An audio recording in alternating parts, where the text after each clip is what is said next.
Беше една добра тренировка, ако трябва да съм точен. Честита на всички фенове на Ботев. Заслужена победа. И според мен има още много какво да се желае. Преминавам към темата, която ще бъде основна в нашия разговор. Какво е усещането? Гордеете ли се с сина си? Моля? Гордеете ли се с сина си? Няма родител да не се гордее с детето си. Ако трябва да съм точен, аз много пъти казвам, че хубавите неща, те всички ги виждат на стадиона. Аз съм привърженик така на нещата, които му ги казвам редовно, когато се виждаме и когато сме вкъщи. Има още какво да се желае, за да радва истински феновете на Ботев. Според вас, докъде може да стигне Атанас Курдов в своето развитие в професионалната кариера и бихте ли го посъветвал В смисъл, трябва ли да бърза той с трансфер в Европа или трябва да се утвърди като играч на Ботев Пловдив? Ами, аз на тази тема за трансфер за чужбина не съм говорил с него. Не мисля, че сега му е времето да го говорим това нещо. Тук е местото да кажа, че стадиона на Ботев е едно добро поприще за него. И ако той се умее всичко това, което му е говорено с времето и с годините да се усъвършенства всеки изминат матч и всяка тренировка, аз мисля, че ще стигне далече. Защото първо от глупостта на един човек Христолов, виждате докъде се стигна и такива мачове не носят добро за българския футбол. Като цяло говоря. Защото днеска нивото на Ботев се вижда. Вижда се и отборите, които са в В група, в какво състояние са. Така че, още един път казвам, стана една добра тренировка с един добър резултат. Последен въпрос. Като човек, който е може би най-близко до него или който го познава доста добре, той как преживя това нещо с Лудогорец, този трансфер и взел ли си я пулка от цялата история? И нещо, ако ни кажете също по-подробна информация, защото наистина малко остана и появиха се доста спекули и неизяснени въпроси, като че ли какво стана там с Лудогорец и взел ли си я пулка? И каква е тя? Ами аз, както много пъти казвам, е ставало въпрос, така и ваши колеги са ме питали.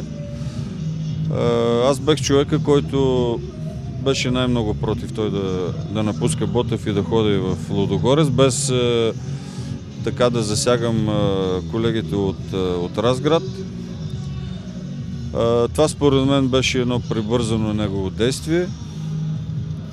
Той в желанието си да отиде в по-горна група и да се развива и да играе по-добър футбол, го доведе до едно нещо, което според мен беше прибързано.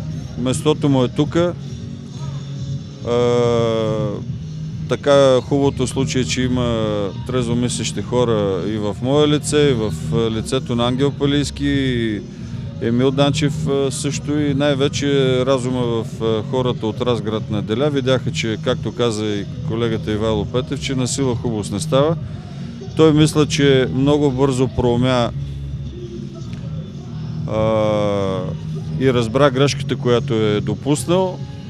И най-хубавото случай е, че той се върна тук и виждате, че всички присъстващи на стадиона се радват и той показва от ден на ден по-добра игра. Такива са наистина фактите. Видяхме какъв невероятен гол отбеляза той и целият стадион избухна. Да. Ами благодарим ви, господин Курдов. А между другото сещам да ви попитам още един въпрос. Вие сте също треньор с дългогодишен опит и стаж. В момента къде сте, с какво се водите ли някой отбор? Как върви при вас вашата кариера треньорска? Не, занимавам се до момента, в никакъв случай не съм напуснал футбола. Напротив, имам даже още, мисля, 35 часа в Национална спортна академия да си защита лиценза, който имам. Разбира се, ако ми се отдаде случай, с най-голямо удоволствие ще работя в сферата на футбола. Коментара ми за двубоя. Доволен съм от старанието и от начина, по който подходиха момчетата. Отбелязахме доста голове, имаше настроение както на терена, така и по трибуните. И може би най-добрият ни матч, така да кажа, за този сезон. Доволен съм, това е, което мога да кажа за матча. Пак се спази традицията, първото време играете добре, второто леко намаляте оборот. Не, днеска и второто по време имаше настроение, имаше пресиране, хубави атаки. Като цяло съм доволен от поведението на всички футболисти. Тук е и повод така да намеря тая победа е като подарък за мажоритарния собственик Цветан Василев. Утре знаете, че е Цветница. Имаше радост по трибуните. Доволен съм. Миналата седмица говорихме пак за дисциплината в отбора. Сега, примерно, Данчо Минев пак имаше някакви проблеми. Ще се оправят ли тия неща? В смисъл, излишно изпросен жълт картон. Сега, може би съдията до някъде се наби по време на матча и на фенове и той е страничен, ние правим атака, той изостава и това до някъде изнервя футболистите. Знаете, Данчо Минев е с опит така доста мачове в А-група е нормално от време на време да излиза извън нерви. Владимир Барев отбеляза гол номер 100. Гол номер 100, 101, 102, няма значение кой го вкарал. Важно, че имаше настроение, доста голови се вкараха, пак повтарям. Доволен съм от всички футболисти. Предстои гостуване в Кърджали. Имате ли информация дали този мач ще се играе? Аз мисля, че ще се играе. В петък играем с Арда. Готвим се.